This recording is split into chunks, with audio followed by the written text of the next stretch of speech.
it is with very great pleasure that I ask Professor Martin Green to accept the 2002 Right Livelihood Honorary Award.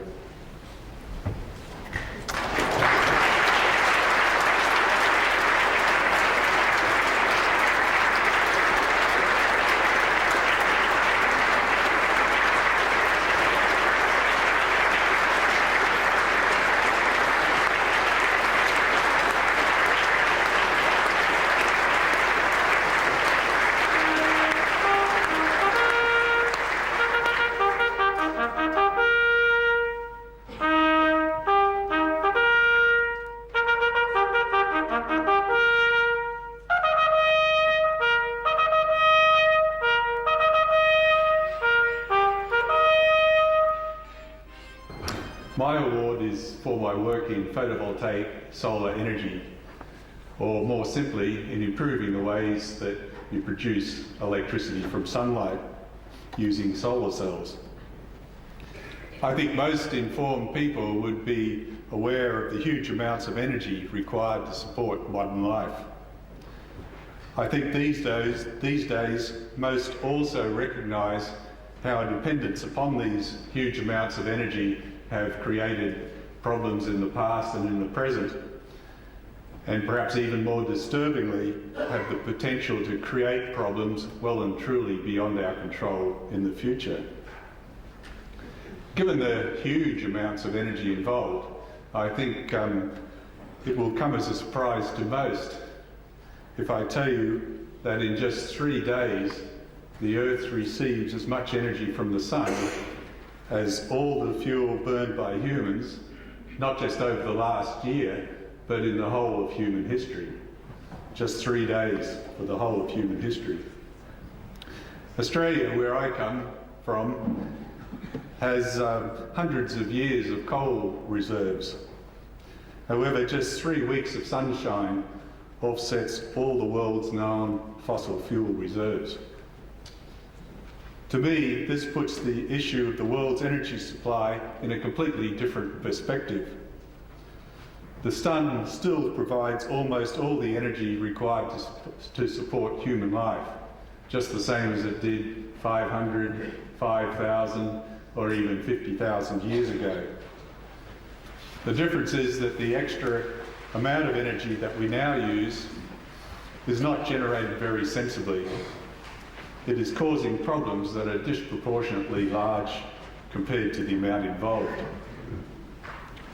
To me, the path to a sustainable energy future is simple.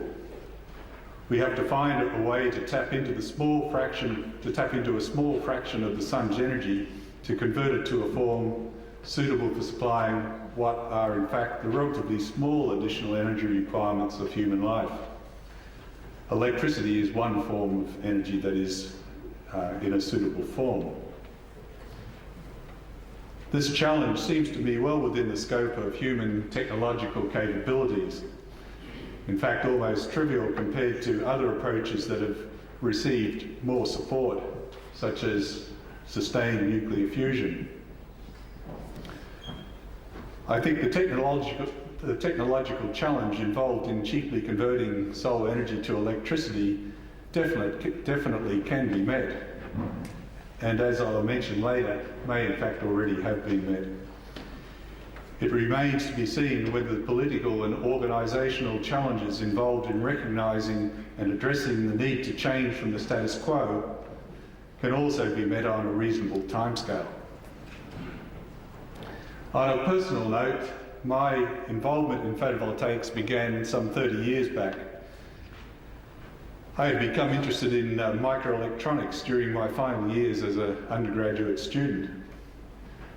Although microelectronics was and is an exciting area to be involved with, I became increasingly disillusioned with prospects of spending my life working in the area. I remember that I characterised this work at the time as something like building a better television set. I was thinking of a major change in career when my postgraduate research led me to the area of photovoltaics. Here was an area where I could use my microelectronics skills I had developed while meeting my need to feel that I was using these skills to do something fundamentally useful and important. On returning to Australia in the mid-1970s after my doctorate, I set up a small research team to work on improving solar cell performance. At first we struggled to make much impact. However, by the early 1980s, our work was starting to receive international attention. In 1983, we set the first world record for improved silicon solar cell performance.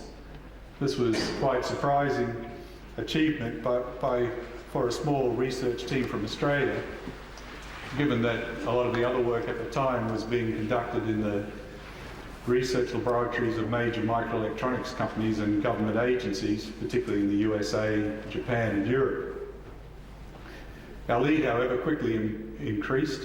In 1995, we broke what was considered to be the equivalent of the 4-minute mile in this area. This was the first silicon device to convert more than 20% of the solar input into electricity. This had long been regarded as a practical limit on what could be achieved with this technology. We're now up to 25%. Perhaps more importantly, we also developed a commercial version of our improved cells, which largely through the efforts of our first licensee, BP Solar, has become one of the most successfully commercialised new solar technologies since then.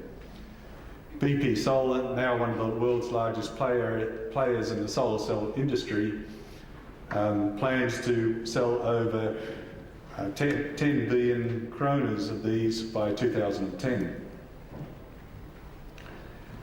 Our international leadership fortunately allowed my group to survive the 1980s almost intact.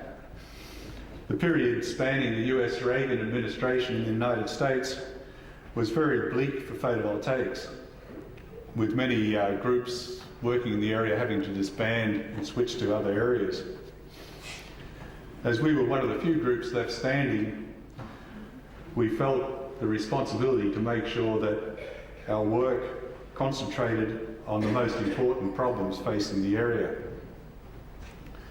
Solar cells, as some may be aware, are made using silicon wafers, the same thin discs of silicon as used in microelectronics.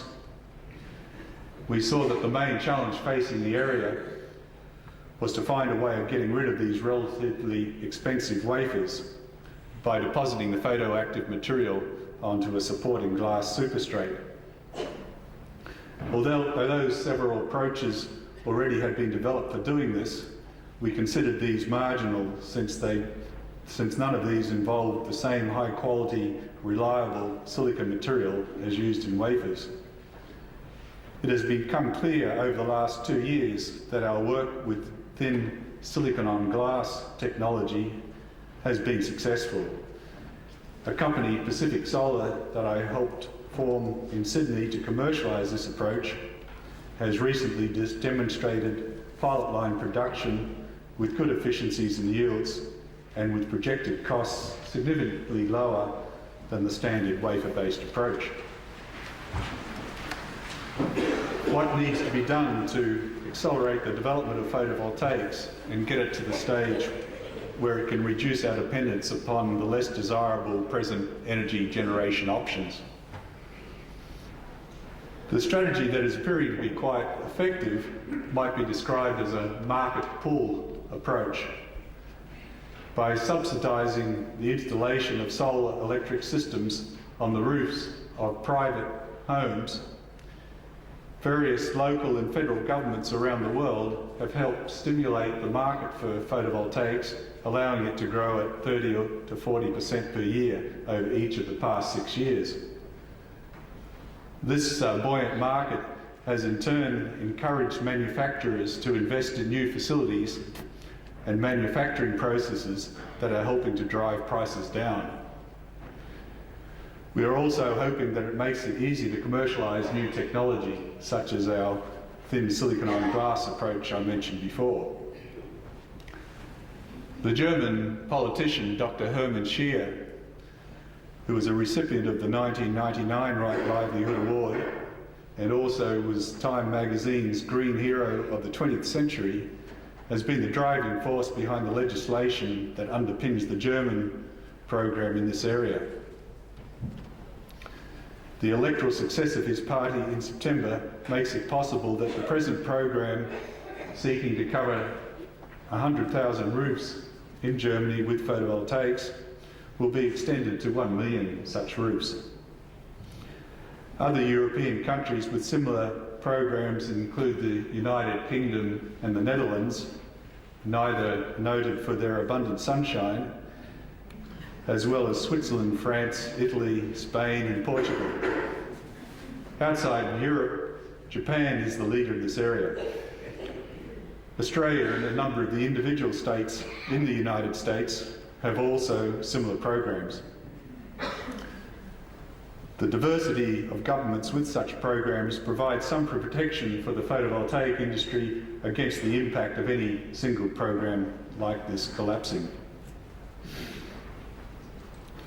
This approach to stimulating the development of this new technology seems to be a relatively and painless way of doing this. It also helps ensure the international competitiveness of local companies involved in the area. By driving photovoltaic prices down through such programs, the cell will be able to compete with conventional sources more quickly than otherwise possible. Unlike conventional sources of electricity, these photovoltaic cells are also suitable for supplying electricity to that third of the world's population that still has no access to it.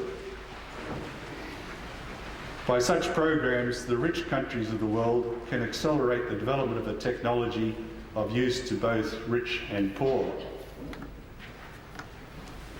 In conclusion, I'd like to thank all those who've contributed to my group's work over the 30-year period I have briefly alluded to.